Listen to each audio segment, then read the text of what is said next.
கர்த்தருக்கு ஸ்தோத்திரம். லூக்கா எழுதின சுவிசேஷம் அதிகாரம் 6.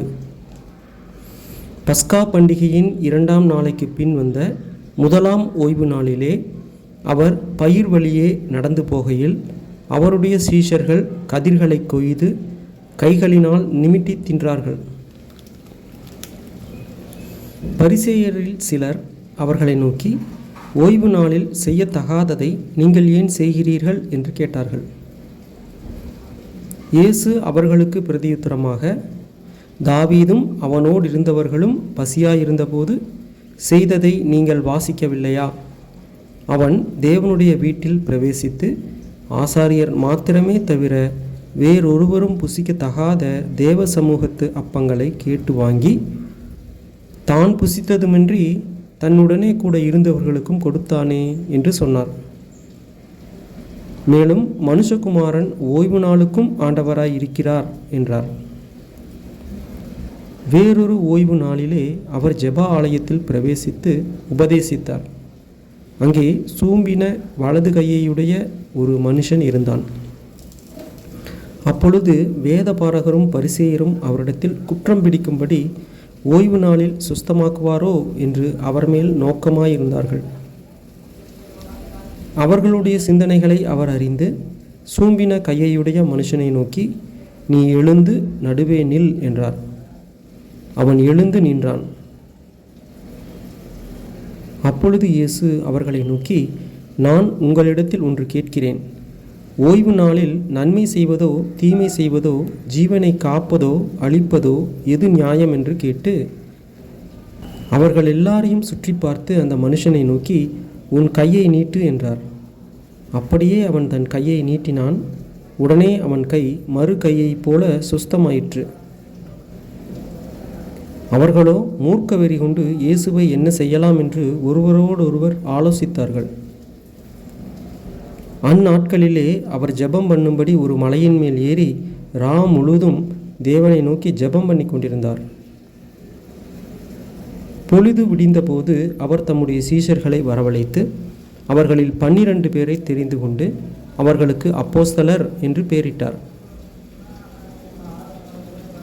அவர்கள் யாரெனில், பேதுரு என்று தாம் பெயரிட்ட சீமோன், அவன் சகோதரனாகிய அந்திரேயா, யாக்கோபு, யோவான், பிலிப்பு, பர்த்தலமேயு, மத்தேயு, தோமா, அல்பேயுவின் குமாரனாகிய யாக்கோபு, செலோத்தே என்னப்பட்ட சீமோன், யாக்கோபின் சகோதரனாகிய யூதா, துரோகியான யூதாஸ்காரியோத்து என்பவர்களே.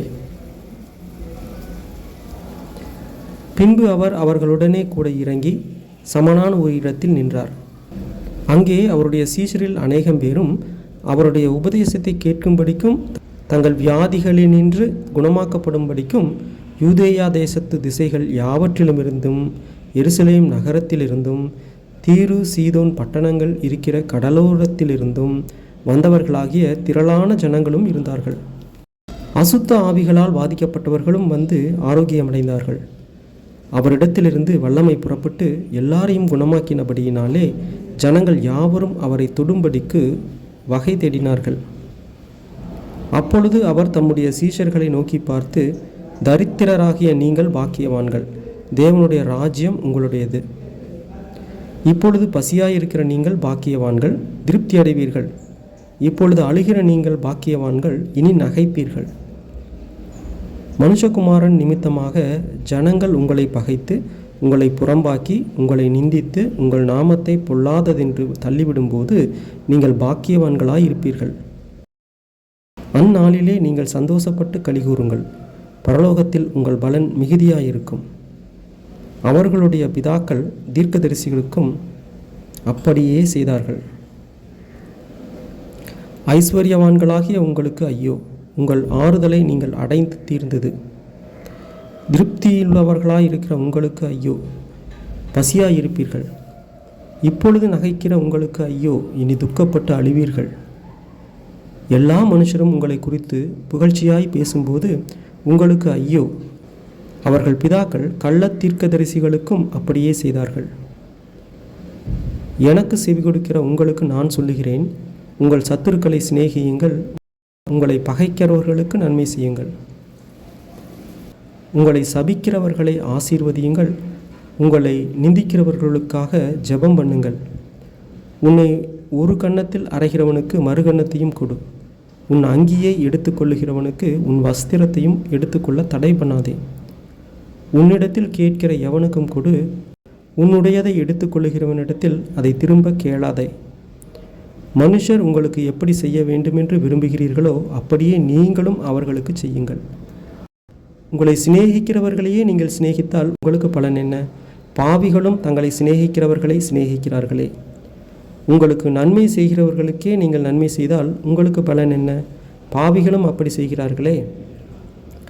திரும்ப கொடுப்பார்கள் என்று நம்பி நீங்கள் கடன் கொடுத்தால் உங்களுக்கு பலன் என்ன? திரும்ப தங்களுக்கு கொடுக்கப்படும்படியாக பாவிகளும் பாவிகளுக்கு கடன் கொடுக்கிறார்களே. உங்கள் சத்துருக்களை சிநேகியுங்கள், நன்மை செய்யுங்கள், கைமாறு கருதாமல் கடன் கொடுங்கள், அப்பொழுது உங்கள் பலன் மிகுதியாயிருக்கும். உன்னதமானவருக்கு நீங்கள் பிள்ளைகளாயிருப்பீர்கள். அவர் நன்றி அறியாதவர்களுக்கும் துரோகிகளுக்கும் நன்மை செய்கிறாரே. ஆகையால் உங்கள் பிதா இரக்கமுள்ளவராய் இருக்கிறது போல நீங்களும் இரக்கமுள்ளவராய் இருங்கள். மற்றவர்களை குற்றவாளிகள் என்று தீர்க்காதிருங்கள், அப்பொழுது நீங்களும் குற்றவாளிகள் என்று தீர்க்கப்படாதிருப்பீர்கள். மற்றவர்களை ஆக்கினைக்குள்ளாகும்படி தீர்க்காதிருங்கள், அப்பொழுது நீங்களும் ஆக்கினைக்குள்ளாக தீர்க்கப்படாதிருப்பீர்கள். விடுதலை பண்ணுங்கள், அப்பொழுது நீங்களும் விடுதலை பண்ணப்படுவீர்கள். கொடுங்கள், அப்பொழுது உங்களுக்கும் கொடுக்கப்படும். அமுக்கி குலுக்கி சரிந்து விழும்படியாய் நன்றாய் அளந்து உங்கள் மடியிலே போடுவார்கள். நீங்கள் எந்த அளவினால் அளக்கிறீர்களோ அந்த அளவினால் உங்களுக்கும் அளக்கப்படும் என்றார். பின்னும் அவர் ஒரு உவமையை அவர்களுக்கு சொன்னார். குருடனுக்கு குருடன் வழிகாட்டக்கூடுமோ? இருவரும் பள்ளத்தில் விழுவார்கள் அல்லவா? சீஷன் தன் குருவுக்கு மேற்பட்டவன் அல்ல, தேறினவன் எவனும் தன் குருவை போல் இருப்பான். நீ உன் கண்ணில் இருக்கிற உத்திரத்தை உணராமல் உன் சகோதரன் கண்ணில் இருக்கிற துரும்பை பார்க்கிறது என்ன? அல்லது நீ உன் கண்ணில் இருக்கிற உத்திரத்தை உணராமல் உன் சகோதரனை நோக்கி, சகோதரனே, நான் உன் கண்ணில் இருக்கிற துரும்பை எடுத்து போடட்டும் என்று நீ சொல்வதெப்படி? மாயக்காரனே, முன்பு உன் கண்ணில் இருக்கிற உத்திரத்தை எடுத்து போடும், பின்பு உன் சகோதரன் கண்ணில் இருக்கிற துரும்பை எடுத்து போட வகை பார்ப்பாய். நல்ல மரமானது கெட்ட கனி கொடாது, கெட்ட மரமானது நல்ல கனி கொடாது. அந்தந்த மரம் அதன் கனியினால் அறியப்படும்.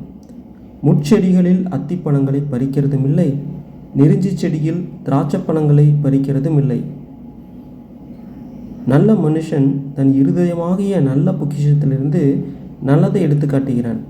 பொல்லாத மனுஷன் தன் இருதயமாகிய பொல்லாத பொக்கிஷத்திலிருந்து பொல்லாததை எடுத்து காட்டுகிறான். இருதயத்தின் நிறைவினால் அவனவன் வாய் பேசும். என்னை ஆண்டவரே ஆண்டவரே என்று நீங்கள் சொல்லியும் நான் சொல்லுகிறபடி நீங்கள் செய்யாமற் போகிறது என்ன?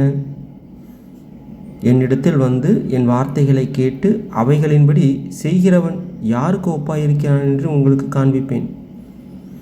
ஆழமாய் தோண்டி கற்பாறையின் மேல் அஸ்திபாரம் போட்டு வீடு கட்டுகிற மனுஷனுக்கு ஒப்பாயிருக்கிறான். பெருவெள்ளம் வந்து நீரோட்டம் அந்த வீட்டின் மேல் மோதியும் அதை அசைக்கக்கூடாமற் போயிற்று. ஏனென்றால் அது கண்மலையின் மேல் அஸ்திபாரம் போடப்பட்டிருந்தது. என் வார்த்தைகளை கேட்டும் அவைகளின்படி செய்யாதவனோ அஸ்திபாரம் இல்லாமல் மண்ணின் மேல் வீடு கட்டினவனுக்கு ஒப்பாயிருக்கிறான். நீரோட்டம் அதன் மேல் மோதின உடனே அது விழுந்து முழுவதும் அழிந்தது என்றார். ஆமென்.